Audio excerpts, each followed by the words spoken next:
Hi hello friends, ఈరోజు మీకు మా ఇంట్లో చిన్నగా కొంచెం ఆవకాయ పచ్చడి ఎలా కల్పిస్తానో చూపిస్తానండి. ఓకేనా. ముందుగా అయితే అదే మామిడికాయ ముక్కలు కట్ చేసుకుని అందులో తొక్క వలిచేసిన వెల్లుల్లి వేసేసుకొని కొంచెం కారం కూడా వేసుకోవాలండి. వేసుకున్న తర్వాత ఆవపిండి ఉంటుంది కదా, ఆవపిండి అంటే ఆవాలు పొడి కింద చేసి వేసుకోవాలి.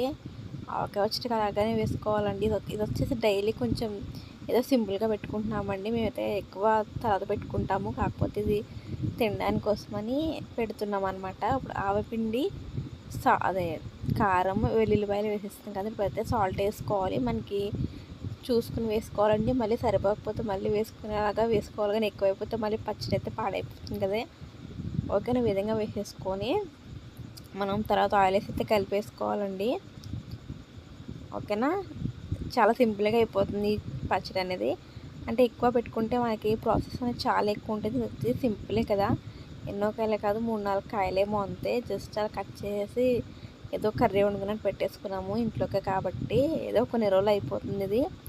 తర్వాత ఈ విధంగా ఆయిల్ వేసుకుని కలిపేసుకోవాలండి. కలిపేసుకుని మనకి తర్వాత డబ్బాలు వేసుకోవాలి. చాలా సింపుల్ ఇది, మనకి ఇది రోజు వరకే కాబట్టి చాలా ఈజీగా అయిపోయింది. వీడియో నచ్చితే ఒక లైక్ చేయండి ఫ్రెండ్స్. మన ఛానల్ ఫస్ట్ టైం చూస్తుంటే సబ్స్క్రైబ్ చేసుకోండి ఫ్రెండ్స్. ఓకేనా. దీంట్లో ఏం పట్టాయండి, మామిడికాయ ముక్కలు, వెల్లుల్లి, కారం, ఉప్పు, ఆవపిండి, మెంతులు అయితే కంపల్సరీగా వేసుకోవాలండి. ఆవకాయ పచ్చళ్ళు చిన్నగా అయినా ఎక్కువైనా కానీ మెంతులు వేసుకోవాలి. ఓకేనా. ఈ విధంగా వేసుకొని ఆయిల్ వేసుకుంటూ కలుపుకోవాలండి. కలుపుకొని మనం ఒక డబ్బాలో పెట్టేసుకోవాలి. చూసారు కదండి, మా చిన్నోడైతే డబ్బా అయితే చూస్తున్నాడు బాగుందా లేదా అని చెప్పి చూస్తున్నాడు. వాడు వాళ్ళ నాన్నమ్మ ఏం చేస్తుంది ఎలా చేస్తుంది చెప్పి మొత్తం దగ్గర కూర్చుని చూస్తున్నాడు వాడైతే. చూసారు కదండి, ఈ విధంగా కలిపేసుకుని మనం డబ్బాలు అయితే వేసేసుకోవాలి. ఇది చాలామందికి తెలిసే ఉంటుందని నేను చెప్పాల్సిన అవసరం లేదు, కాకపోతే మేము ఎలా పెట్టుకుంటామని చూపిస్తున్నాను మీకు. చాలామందికి తెలిసేది, నాకే తెలియదేమో ఇంకా. ఓకే. ఈ విధంగా పెట్టేసుకుని మనం మొత్తం అంతా క్లీన్గా ఆ డబ్బాలకు పెట్టేసుకోవాలి. చూసారు కదండి ఈ విధంగా. నా వీడియో నచ్చితే ఒక లైక్ చేయండి ఫ్రెండ్స్. ఈలోపు మా చిన్నోడు నాకు కూడా కొంచెం పెట్టినానమ్మా అని చెప్పేసి చేయబెడుతున్నాడు. కొంచెం పెడుతుంది, కారంగా ఉంటుంది అంటే ఆయన సరే నాకు కావాలని చెప్పేసి పెట్టించుకున్నాడు. తర్వాత కొంచెం మండింది అంటున్నాడు.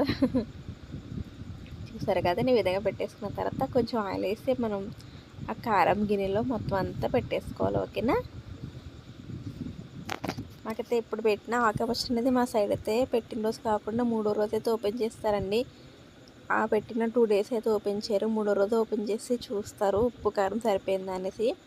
కారం అయితే సరిపోతుందండి, కొలత ప్రకారం వేస్తారు కాబట్టి కారం సరిపోతుంది. ఇటు తిరిగి ఉప్పే కొంచెం సరిపోదు, సరిపోకపోతే మళ్ళీ కలుపుకోవచ్చు, అప్పుడు నో ప్రాబ్లం అండి.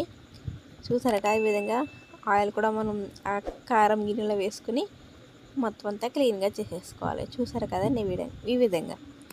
నా వీడియో నచ్చితే ఒక లైక్ చేయండి ఫ్రెండ్స్. మన ఛానల్ని కొత్తగా స్టార్ట్ చేశానండి. ఒకరా దీంట్లో కుకింగ్ వీడియోస్, వ్లాగ్స్ ఉంటాయి ఫ్రెండ్స్, చూడండి. నా ఛానల్ నేమ్ వచ్చేసి తులసి సురేష్ 143. ఓకేనా. ఇలా మా చిన్నడు పచ్చంతా కంప్లీట్ అయిపోగానే మూత అనేది పెట్టేస్తున్నాడు. నేను చెక్కాను, ఆడపిల్లలాగా వచ్చి సాయం చేస్తానంట, ప్రతిదానికి సాయం చేస్తానంటాడు. చూసారు కదండి ఎలా చూస్తున్నాడో, పచ్చడి పెడుతుంటే పక్కనే కూర్చుని చక్కగా చూస్తున్నాడు. డబ్బా కంటే నన్ను తుడుస్తున్నాడు. వీడియో నచ్చితే ఒక లైక్ చేయండి ఫ్రెండ్. మన ఛానల్ ఫస్ట్ టైం చూస్తే సబ్స్క్రైబ్ చేసుకోండి.